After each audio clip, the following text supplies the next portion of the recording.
درنو دوستانو، زما سیدالدین سلامونه ومنئ. هیله ده تر دې ګړی به جوړ او روغ یاست. څه موده مخکې مې د ټلیفون واتساپ ته له مختلفو هیوادونو څخه د جلا جلا دوستانو لخوا یوه لنډه اردو ویډیو راغله چې له ډیرو مزخرفاتو څخه ډکه وه. ویډیو د پښتو او پښتنو په اړه وه. پښتو پکښې د پیریانو ژبه بلل سوې وه. دا لومړی وار نه دی چې پښتو او پښتانه په دغسې نومونو یادیږي. د تاریخ په اوږدو کې تل پښتون مخالفو عناصرو کوښښ کړی دی چې د پښتنو په اړه دغسې خصمانه او سپکې ادعاوې وکړي.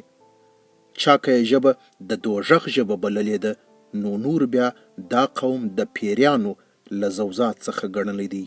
په هر صورت دا ویډیو په انټرنیټ کې دونه لاس پر لاس سوې ده چې اکثره پښتانه یې د یوه صحیح تاریخ په توګه په خورا فخر یو بل ته سره استوي.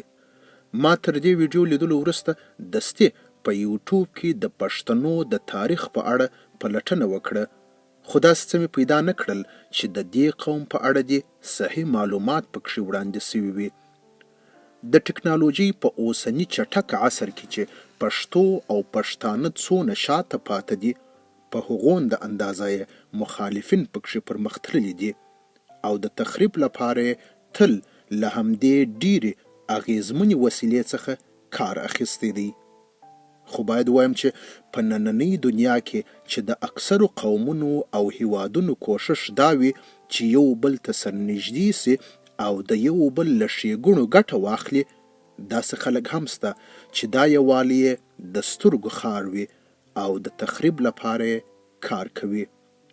له همدې اسیته مې ضروري وګڼل چې د پښتو او پښتنو د تاریخ په اړه یوه لنډه ویډیو جوړه کړم او تر هغو هیوادوالو پرې ورسوم چې یا خو د تاریخ کتابونو ته لاسرسی نه لري او یا د دغې او دغسې نورو غلطو ویډیو څخه متاثره سوي وي.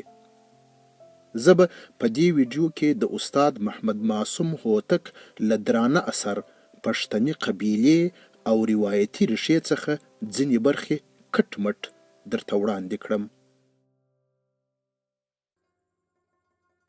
پښتانه څوک دي؟ پښتانه له آره آریایان دي او په زرهاوو کاله کیږي چې پر دې مینه اوسیږي. د عیسی علیه السلام تر میلاد تقریبا 1.5 کاله پخوا د هندي آریونو په ویدي سرودونو کې د پکت پر نامه پیښیږي چې د زیاترو کورنیو او بهرنیو پوهانو په نظر دغه کلمه د پشت معادله کلمه ده او زیاتره افغاني پوهان د پښتون کلمه له همدې کلمې راوتلې ګڼي. پښتنو ته لکه له ازله چې په وینو رنګ قسمت ورسېدلی وي، د تاریخ له هغه اولې ورځې څخه بیا تر نن ورځ پورې یې توره کله د ځان کله د کلي د خان په وینو سره ده. نه خو د ژوند په خوند پوه سو او نه یې یوه شپه پر آرامه تېره کړه. د پښتنو د ځای ځایګي په اړه په پښتني قبیلې او روایتي ریښې کې داسې لولو. د پښتنو اصلي ټاټوبی یوه پراخه سیمه وه چې د ننني افغانستان زیاتره برخې او د پاکستان شمال شرقي خواوې پکښې شاملې وې. د دې پراخې اورشو پخوانی نوم روح و. روح هغو سیمو ته ویل کېده چې له سواته نیولې د سوي تر ښاره او له حسن ابدال څخه تر کابل و کندهار پورې غځېدلې وې. پښتنو ته د پټان لقب هم ورکړه سوی دی. دا لقب د هند په پراخه سیمه کې منځته راغلی او پسې عام سوی دی. تر ایجاد وروسته د ریښې معلومولو لپاره راز راز توجیهات سوي دي. په مخزن افغاني او له هغه وروسته په ځینو هغو آثارو کې چې د مخزن اغیزه پر پرته ده، پټان د بتان اوښتی شکل بلل سوی دی او پر زیات سوي دي چې دا لقب د آن حضرت صلی الله علیه وسلم لخوا قیس عبدالرشید ته ورکړه سوی دی. بتان یې د بیړۍ د ملا تیر بللی دی. خو ګرانو دوستانو، د عربي بتان او هندي پټان ترمنځ هیڅ تړاو نسته.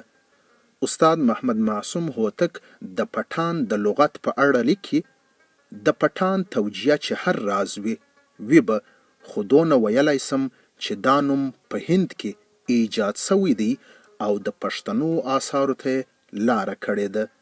حقیقت دا دی چې پښتون، افغان، پټان د یوه قوم درې نومونه دي. د پښتنو د اصل و نسب په اړه دا افسانه ډیره مشهوره ده چې دوی د قیس عبدالرشید له اولاده څخه دي. خو د دې افسانې په اړه ارواښاد علامه عبدالحی حبیبي رحمت الله علیه لیکي قیس پښتو کلمه ده. ملایانو دغه نوم معرب یعنی قیس کړ او په مخزن افغانی کې د عربیت افسانې وتراشل سوې چې قیس عبدالرشید د خالد له خپلوانو څخه و او د حضرت رسول الله صلی الله علیه وسلم په حضور مشرفه سوی و. مګر دا افسانه حقیقت نه لري او نه په اسلامي تاریخ او سیرو یا د احادیثو په کتابو کې د قیس عبدالرشید نوم راغلی دی او نه په بل قدیم کتاب کې دا افسانه سته او نه قدیم سند لري. نو دا ویلی سو چې دا کیسه فقط د زرم هجری کال په حدودو کې پیدا سوې او تاریخي اصالت نه لري.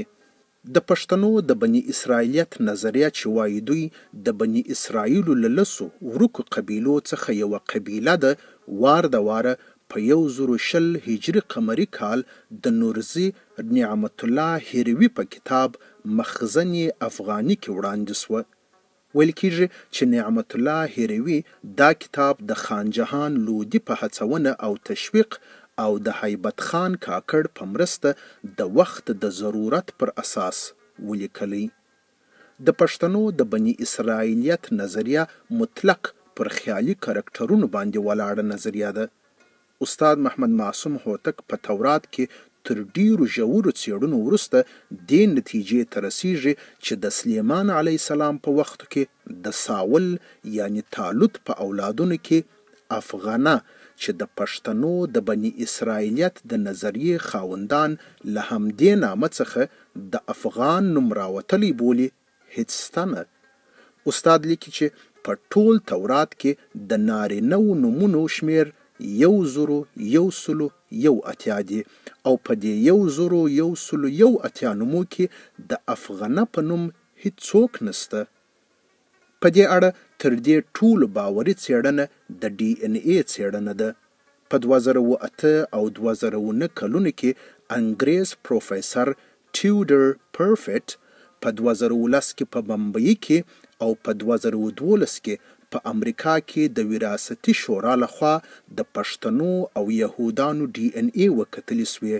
خو د دې ټولو څېړنو نتیجه یوه وه او هغه دا چې پښتانه او یهود هیڅ نسلي اړیکه نه سره لري. پښتو د همدغو تل په مصیبت گرفتارو پښتنو بې حده خوندوره ژبه ده. دښمنانو یې د دوژغ او پیریانو ژبه بللې ده. خو حمزه بابا وایي اغیار چې د دوژغ ژبه ده زه به جنت ته له پښتو سره ځم. درنو دوستانو، د نړۍ د زیاترو پوهانو په عقیده پښتو یوه آریایي ژبه ده چې د هندو اروپایي ژبو د کورنۍ د هندو آریاني څانګې د اوستا په شاخ پورې تړلې ده.